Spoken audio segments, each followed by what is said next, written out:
আসসালামু আলাইকুম রহমতুল্লাহি ওবরকাতুহু। সম্মানিত দর্শক, বাংলাদেশের রাজনীতি ক্রমশ জটিল থেকে জটিলতর হয়ে যাচ্ছে। রাজনীতির যত হিসাবগুলো রয়েছে সব হিসাব প্রতিদিনই ওলটপালট হচ্ছে। গতকাল যেটা মনে হতো সম্ভাবনা, আজকের দিনে মনে হচ্ছে সেটা অসম্ভব। এবং রাজনীতির যারা বিশ্লেষক রয়েছেন, বিগত দিনে রাজনীতির বিভিন্ন সূত্র অনুসরণ করে হয়তো বলা যেত 5 বছর পরে কি হবে, 10 বছর পরে কি হবে।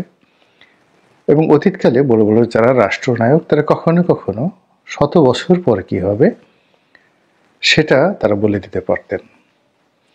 কিন্তু যেখানে রাজনৈতিক বিশৃঙ্খলা তৈরি হয়, অরাজকতা তৈরি হয় এবং রাজনীতির কোনো সূত্র যেখানে কাজ করে না, সেখানে আসলে প্রতিদিন, প্রতিক্ষণে, প্রতি মুহূর্তে পরিবেশ এবং পরিস্থিতির কারণে বিভিন্ন ঘটনার ব্যাখ্যা, বিশ্লেষণ এবং পরিণতি আলাদা হয়। আমাদের দেশে এই যে জুলাই এবং আগস্টে যে একটা বিপ্লব হলো, এটি ছিল একেবারে অভাবনীয়। শুধু অভাবনীয় বললে হবে না, এটি ছিল অলৌকিক। এমন ঘটনা আমরা কখনো দেখিনি, এমন ঘটনা আমরা কখনো শুনিনি। এবং এই জুলাই আগস্ট বিপ্লবের যে বহুমুখী ফলাফল, এই ফলাফলটিও অলৌকিক। অর্থাৎ এখানে যারা বিপ্লব করলেন তারা আমাদের এই সমাজের তরুণ বলে পরিচিত। তাদের কখনোই ক্ষমতার লোভ ছিল না, লালসা ছিল না, এবং এমনকি শেখ হাসিনাকে তারা হটিয়ে দেবেন।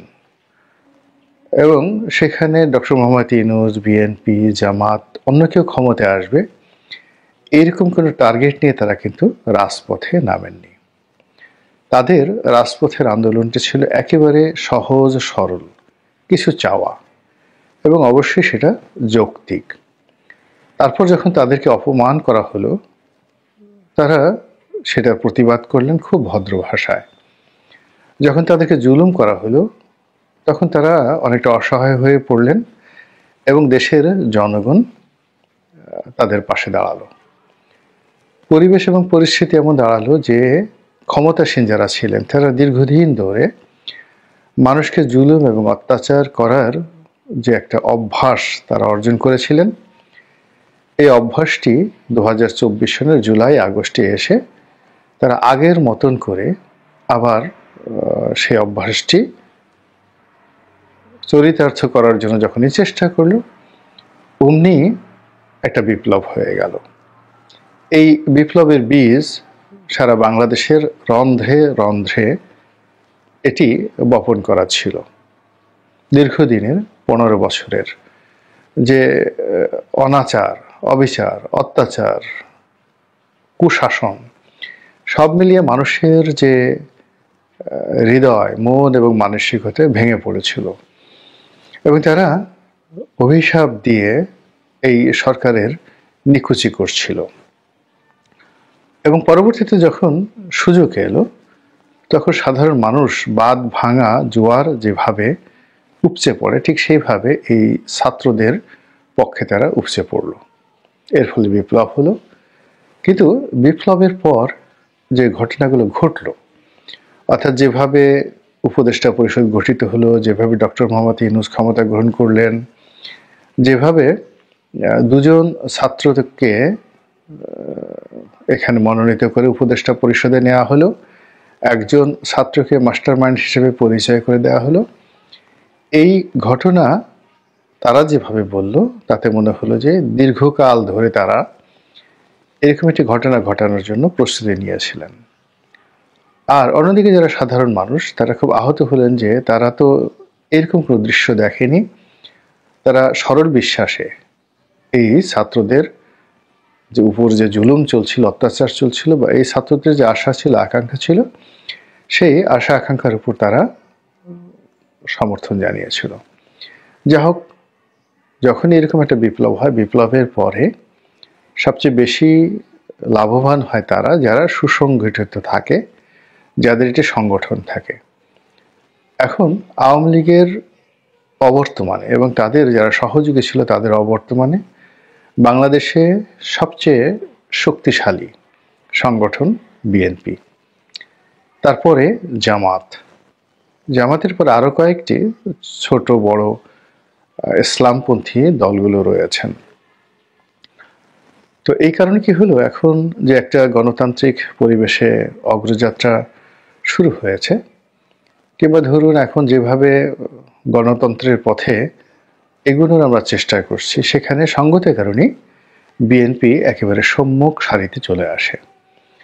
কিন্তু বাস্তবতা হলো যে গত 15 বছরে বিএনপির যে রাজনৈতিক সামর্থ্য, রাজনৈতিক স্বপ্ন এবং রাজনীতির যে সংঘ, এটি অভ্যন্তরীণ সংঘ এবং বহির্সংঘ, অর্থাৎ দলের ভিতরে যে অভ্যন্তরীণ চেইন অফ কমান্ড বা বিভিন্ন সংগঠনগুলোর মধ্যে যে ধরনের সম্পর্ক থাকা দরকার সেটি ব্যাহত হয়েছে। এরপর তাদের যে জোট ছিল সেই জোটও ভেঙে চুরমার খান খান হয়ে গিয়েছে। তারপর বিদেশের যে সকল রাষ্ট্রের সঙ্গে তাদের যে সম্পর্ক ছিল সেই সম্পর্কটিও তারা রাখতে পারেনি। তাদের পরীক্ষিত বন্ধু সংযুক্ত আরব আমিরাত, আমেরিকার রিপাবলিকান পার্টি, তারপর পাকিস্তানের গোয়েন্দা সংস্থা আইএসআই থেকে শুরু করে পুরো পাকিস্তান যে সকল শক্তি রয়েছেন তারা, এর বাইরে চীন এবং সৌদি আরবিয়া, এদের সঙ্গে বিএনপির একটা ঐতিহাসিক সম্পর্ক, যা গত 15 বছরে ধীরে ধীরে ধীরে ধীরে একেবারে রুইন্ড, মানে ধ্বংস হতে হতে 2024 সনের জুলাই আগস্ট বিপ্লবের আগে এটি একেবারে শূন্যের কোঠায় পৌঁছে গিয়েছিল।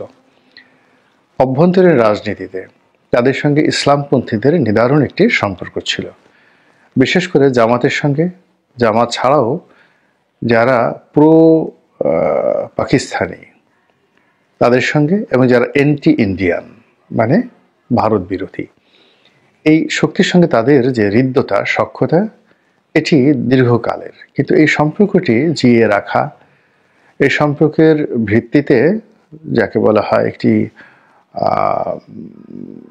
ভালো কিছু করা, এবং এজন্য যে প্ল্যান্টেশন দরকার, যে ওয়াটারিং দরকার এবং যে পরিচর্যা দরকার, অর্থাৎ বীজ বপন করা, তারপরে সেখানে পানি দেওয়া, গাছ লাগানো, পানি দেওয়া এবং সেটি পরিচর্যা করা, এই কাজটি বিএনপির পক্ষ থেকে গত 8-10 বছরে ওভাবে করা সম্ভব হয়নি। এখানে আমি ইচ্ছে করে সম্ভব হয়নি বললাম এই কারণে যে বিএনপি তার আপন ভারে এতটা নুজ্জ এবং এতটা বিপর্যস্ত ছিল, নিজের ঘর সামলাতে গিয়ে তাকে দৈনিক 133 বার সুবহানাল্লাহ, আলহামদুলিল্লাহ, আল্লাহু আকবার পড়তে হয়েছে। তো সেখানে নতুন করে কোনো কিছু করা, অন্যের সমস্যার সমাধান করা, অন্যের সঙ্গে বন্ধুত্ব করা, এটি কার্যত বিএনপির জন্য একটা অসম্ভব বিষয় পরিণত হয়েছিল। তো যেটা বলছিলাম, ফলে সেই সম্পর্কটা নষ্ট হয়ে গেছে। দ্বিতীয় আরেকটা ঘটনা, সেটা হলো আমাদের যে ইসলামপন্থীদের মধ্যে গত 15 বছরে ভীষণ রকম বিবর্তন হয়েছে। এদের অনেকের চরিত্রের যে অবনতি, এটি মারাত্মক আকার ধারণ করেছে। প্রথমত, এরা ঘুষ খাবে, দুর্নীতি করবে, ডিজিএফআই টাকা খাবে, সরকারের দালালি করবে এবং ক্ষমতাসীনদেরকে তারা আব্বা ডাকবে, আম্মা ডাকবে। এই অবস্থা এরশাদ জামানাতেও ছিল না। এমনকি 1991 সালে যখন বিএনপি ক্ষমতায় এলো, তখন অনেক বড় বড় পীর মাশায়েখ তারা নারী নেতৃত্বকে হারাম বলে বেগম জিয়ার সঙ্গে এক টেবিলে বসতে চাননি, শেখ হাসিনার সঙ্গে এক টেবিলে বসতে চাননি।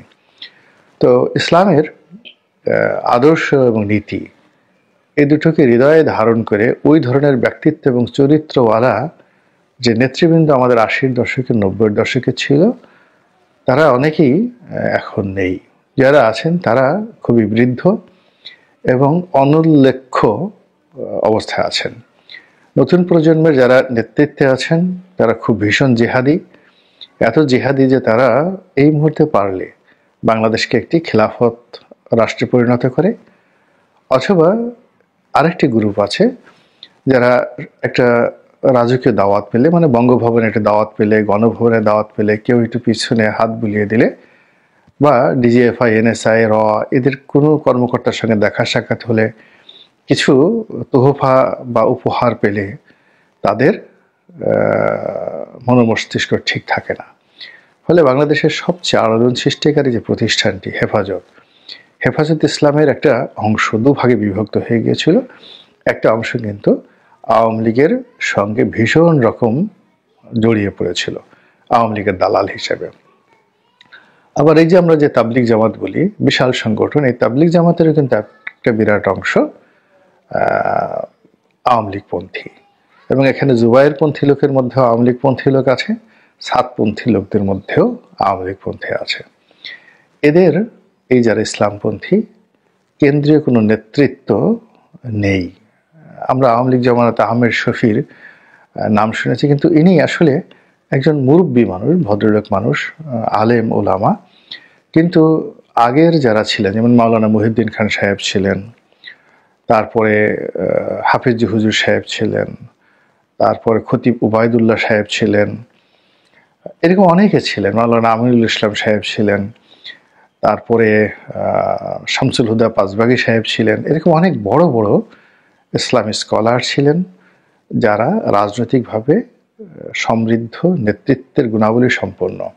তো এই রাজনৈতিক যারা নেতৃত্ব রয়েছেন বাংলাদেশে, তারা ইচ্ছা করলেও তাদেরকে বিভ্রান্ত করতে পারতেন না।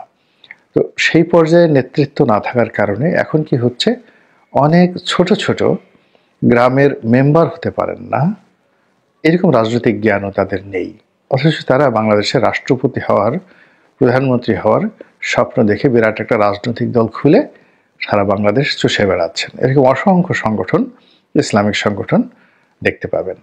এইগুলো একটা।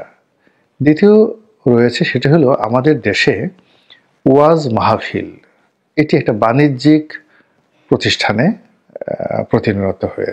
পরিণত হয়েছে। এবং একসময় ওয়াজ যারা করতেন, জনাব দেলোয়ার হোসেন সাইদি, তারপরে ওয়াজ করতেন আরও অনেকে, হাবিবুর রহমান যুক্তিবাদী। তো সেই সকল মানুষের ওয়াজ শোনার জন্য মানুষ যেতেন, লক্ষ লক্ষ মানুষ যেতেন, এবং সারা বাংলায় এরকম 8-10 জনের বেশি নামকরা ওয়াজিন ছিল না।